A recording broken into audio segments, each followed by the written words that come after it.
मुझे तुमको पचारि कि 7 रे आमे केते मिसेइबा एवं पाइबा 0।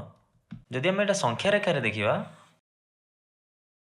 1 2 3 4 5 6 7 एबे 7 कोठी अछि एठी अछि 7 एवं 0 एठी अछि 7 रे केते मिसेइले 0 पाइबा 7 रु हमको 0 पाखु जिबा लागि हमको 7 एकक बाम को जिबा को हबो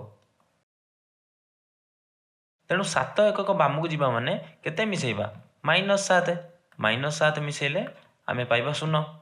सेमिति मुझे तुमको आउ गोटे प्रश्न पचारिबी कि -3 रे केते मिसेइले आमे पाइबा 0।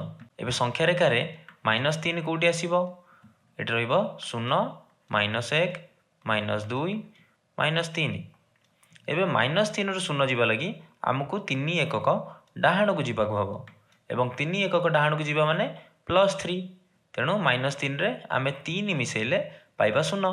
एबे गणित रे एहा को जोगात्मक विलोमी कुहा जाय। एबे जोगात्मक विलोमी माने कोन जदि मु तुमको पचारिबी कि 7 रो जोगात्मक विलोमी केते तुमे माने बुझिबो 7 रे केते मिसेइले आमे 0 पाइबा सेमिति -3 रो जोगात्मक विलोमी केते -3 रे आमे केते मिसेइले 0 पाइबा केते मिसेइले 0 पाइबा 3 मिसेइले तेणु -3 रो जोगात्मक विलोमी हबो +3 सेमिति +7 रो जोगात्मक विलोमी -7। एबे मु जे तुमको गोटे परिमेय संख्या देबी एबे कहिला देखि -3/4 रो जोगात्मक विलोमी केते हबो +3/4 सेमिति मु जे तुमको पचारिबी 5/7 रो जोगात्मक विलोमी केते हबो -5/7।